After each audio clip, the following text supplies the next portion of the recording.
Paulo Motta é editor da editoria Rio, a editoria local do jornal O Globo, onde também foi editor de política. Começou a carreira no velho JB, na editoria geral, especializou-se em meio ambiente, ciência e área nuclear e foi editor de cidade do velho JB. Paulo Motta, vamos tocar o dedo na ferida, né? Quer dizer, há uma divergência entre os jornalões, não é? Dois deles são editados em São Paulo, muito inspirados no jornalismo paulistano, que é muito voltado para a classe média alta, e temos o Globo. Infelizmente o Dia é um jornal mais local, não é? Mas ele aparece muito. Felizmente, para a gente dizer. Felizmente, ser local no Rio de Janeiro é ótimo. Mas o que acontece é que a imprensa de São Paulo, primeiro, não cobre polícia, não cobre segurança. Quem cobre polícia é a rádio lá em São Paulo, que cidade. A tradição é essa, Então, como é que você vê essa divergência? Quer dizer, ao mesmo tempo, eles têm uma posição snob, olímpica, né? O Rio de Janeiro está, como agora, né? Está a serviço do oficialismo e do triunfalismo. Como é que você vê esse problema que afinal, tem a ver com a cobertura jornalística, não é? Olha, fazer jornal é complicado e está cada vez mais complicado agora, porque a gente também faz internet. Então, aquele fechamento diário virou fechamento momento a momento. Eu acho que a imprensa de São Paulo, ela devia tentar se explicar como é que eles cobriram aquela mortandade, 500 mortos numa noite nos ataques do PCC. Eu acho que eles foram derrotistas. Eu tenho um trabalho do SESEC aqui do Rio, que mostra a centimetragem de coberturas de cidade, de polícia, de casos de polícia pelos jornais brasileiros. Todos os jornais, em todos os estados brasileiros, dedicam 80% do seu noticiário para a violência local e 20% para o resto do país. São Paulo, como podia deixar de ser um estado diferente, eles dedicam 40% para a cobertura de São Paulo, violência, 30% para a do Rio e o resto para o resto do país. Você acha que os paulistas são bem são aficionados no Rio, são fixados no Rio.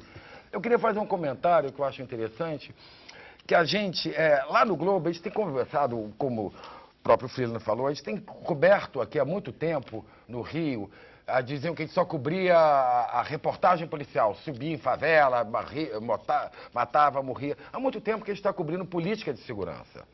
As causas, as consequências. A gente fez uma série no Globo grande. É uma nova dimensão do trabalho. A gente fez a ditadura das favelas no Globo, a favela CA, a democracia das favelas, vendo o que está por trás disso. Então, eu acho até que pode ter havido, sim, algum triunfalismo. Mas o jornalista também é humano. Os jornais refletem a cidade no sentido que é um momento diferente. Achava-se que ia ser um banho de sangue, não houve esse banho de sangue. Há muito tempo se fala de ocupar o Alemão. Sim, já se ocupou outras vezes o Alemão. Mas dessa vez vem atrás de uma política de pacificação das favelas com as UPPs, ou seja, a esperança, ao anúncio de que não vão sair de lá. Então eu acho que sim, é um momento de comemorar e a imprensa também tem que fazer campanha para as coisas que a gente acha boa. Claro.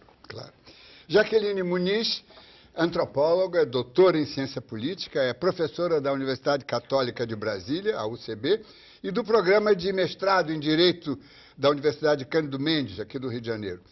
Participa do grupo de estudos estratégicos da Universidade Federal do Rio de Janeiro, é sócia fundadora da Rede de Policiais e Sociedade Civil da América Latina e integrante conselheira do Fórum Brasileiro de Segurança Pública. Jaqueline, vou chamá-la de você, apesar dos seus títulos. Não, de maneira alguma. Eu queria que você, distante da mídia, quer dizer, próxima como leitora e sempre envolvida nas discussões, mas não fazendo parte, como é que você vê essa rapidez, essa velocidade em que, de repente, a crítica é a cobertura da mídia? Olha, primeiro eu acho que isso é fundamental. Qualquer que seja o debate que envolva os meios de comunicação e a sua forma de cobertura e de apuração é de extrema importância. Né? Então, a accountability, né? Estamos fazendo aqui quase que uma discussão de accountability em tempo real. Né? E como devemos fazer na democracia o tempo todo, lateralmente, verticalmente, dentro do Estado, fora dele, porque nós só fazemos parte do governo. O Estado é apenas uma das instâncias da governança do Rio de Janeiro. Né? Então, eu diria que isso é fundamental. O segundo ponto importante sobre a questão da cobertura da segurança pública, que mais diretamente me diz respeito, eu diria que ela é também fundamental. E por quê?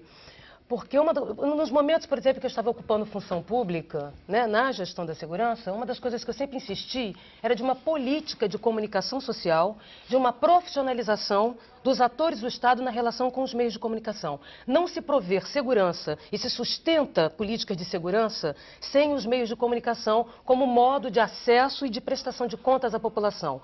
E isso, inclusive, foi um fator diferenciador nesta ocupação no Alemão. Eu chamo a atenção que não foi a primeira vez, tivemos em 2002, tivemos em 2007. Com escalas distintas, missões distintas, propósitos distintos. Mas tem uma diferença. A prestação de contas, o acesso à informação pontual e diária e direta produziu previsibilidade, regularidade diante da imprevisibilidade do ato de terror. Segundo, possibilitou a redução da resistência social à presença, expectativa de presença e ação de polícia. É assim que se faz. É claro que a cobertura da imprensa, seja televisiva, seja da mídia social, seja impressa, ela tem efeitos diferenciados. Claro. Sobre o planejamento operacional de polícia, o efeito é muito pequeno. E deve continuar sendo pequeno. Por quê? Porque você não altera um planejamento em tempo real em função de notícia. Por que não faz? Para a gente não ter o agora pode, agora não pode, do 174, em que todo mundo senta na cadeira do governante, senta na cadeira de um pseudo-capitão Nascimento, né, e começa a tomar decisões que são decisões de risco, de administração de incerteza e risco real. Então, sob a operação de polícia, ou qualquer operação no campo da segurança pública, vai rezar a cartilha de quem tem o controle da ação. Evidente. Correto? Agora, do ponto de vista da população, é fundamental o acesso continuado à informação, uma informação qualificada. Eu insisto, a desinformação, ela é má conselheira, ela é fonte do medo, e o medo gera insegurança que alimenta o pânico e fabrica ou estimula ou redunda o temor, o rumor. Então, eu acho que a perspectiva de um acompanhamento diário continuado serve para controle interno da própria ação de polícia e serve para sentimento, consentimento e apoio da população. Sem isso não se faz segurança. A gente costuma confundir políticas de polícia, políticas de policiamento, com políticas de segurança. E sem meio de comunicação fica impossível. O silêncio demais é preocupante. Isso é uma coisa que a gente aprende quando administra a cadeia. Barulho demais produz ruído, ninguém se entende. Silêncio demais sobre o que está acontecendo, pode ter certeza que sobre ele você não exerce governabilidade, você não produz governança. Então tem aí uma boa medida, né, como o Bessman chamou atenção, na chamada que é necessário, que eu acho que é importante. Vamos fazer uma pausa e voltamos daqui a pouco. O Observatório da Imprensa está de volta e começamos este bloco ouvindo um trecho da entrevista que o sociólogo Luiz Eduardo Soares deu ontem ao programa Roda Viva, produzido pela TV Cultura e exibido pela TV Brasil. Falando sobre essa questão da violência no Rio, Soares fez ressalvas sobre a atuação da imprensa, mas também elogiou algumas iniciativas de repórteres e dos seus chefes, evidentemente, que tentam ver a questão além do factual. Vera Araújo, do Globo, por exemplo. O trabalho dela foi fundamental, as reportagens sobre milícia, no momento em que autoridades, né, como o prefeito César Maia, então, definiam as milícias como autoproteção comunitária, naquele momento, Vera Araújo e o Globo produziram reportagens históricas fundamentais. Inclusive, ela cunhou esse nome, porque nós usávamos outros. Esse era o nome, na época, mais adequado e acabou ficando. Ela pagou um preço por isso, preço alto. Agora, felizmente, já voltou a trabalhar. De se afastar do trabalho, você pode imaginar lidando com isso. O que é que fez com que, até tem uma pergunta do Luciano... Tivemos jornalistas sequestrados por milícia e tivemos o caso do Tim Lopes. Quer dizer, que agora foi os jornalistas estão colocando sua vida em risco. Pois é, então você veja... Tem que usar colete à prova de balas em qualquer operação. Pois é, e o que aconteceu, por exemplo, no trabalho do Tim, que eu cheguei a conhecer, nós chegamos até a ser parceiros e tudo. O Tim estava demonstrando o envolvimento de jovens, de crianças, talvez com exploração sexual e com tráfico, né, na favela lá no Alemão. Falar sobre polícia é muito mais complicado. Não é porque os jornalistas tenham medo, não tem. Tem situações em que eles demonstram essa coragem extraordinária. É porque eles não têm informação e porque, de fato, é muito complicado chegar a bastidor. Quando você chega ao bastidor é porque você já participa da instituição. Alexandre Freeland, Uma das coisas que o Eduardo Soares mencionou, sobretudo num texto que ele publicou no seu blog na quinta-feira, dia 25, que aí realmente ele está coberto de razão, que ele diz que a mídia está polarizando a questão, os bandidos e as forças de segurança. Mas tem outros atores nesse caso.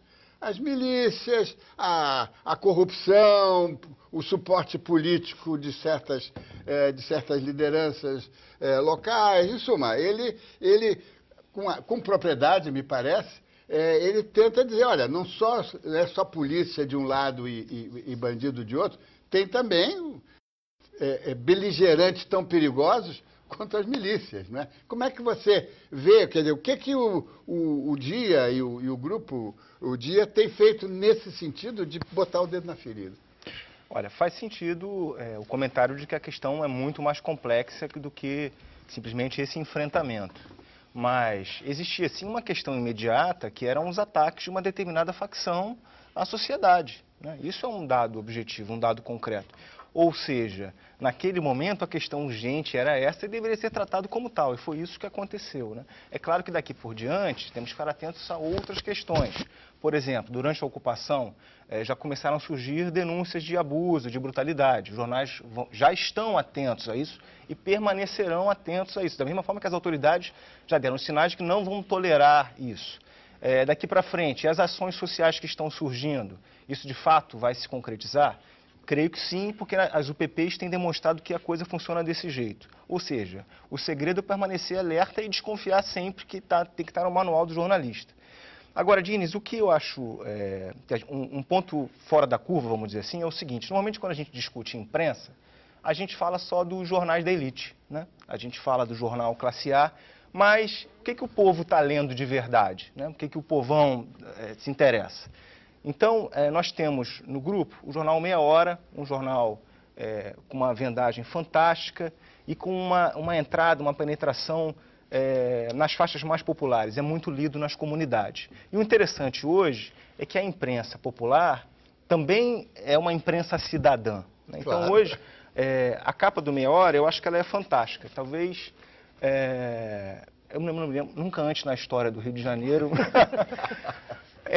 não tem letra, né? Só tem os algarismos do telefone do Disque Denúncia, com as fotos dos bandidos que fugiram do Alemão, eram bandidos também de outras favelas, estavam escondidos lá, e estão se refugiando em algumas comunidades, né? O Meia Hora, que tem muito esse perfil, que é muito lido nas comunidades, dá essa contribuição. Nós tivemos a informação hoje que o jornal foi afixado em postes, em locais públicos de grande acesso e se transformou numa espécie de cartaz do próprio Disque Denúncia. Agora, ser imprensa cidadã não significa ser imprensa aborrecida e chata, né? Então, claro, Meia Hora mantém sua linguagem. Snob, né? Sobretudo. Snob, exatamente. Então, assim, é o cara crachá, Disque Denúncia neles. Viu algum desses vagabundos por aí? Então faça o seu papel e denuncie. Só assim o Rio vai ficar livre dessas pragas para sempre. Ou seja, é o tom e o linguajar ultra popular, mas com uma postura cidadã. Claro.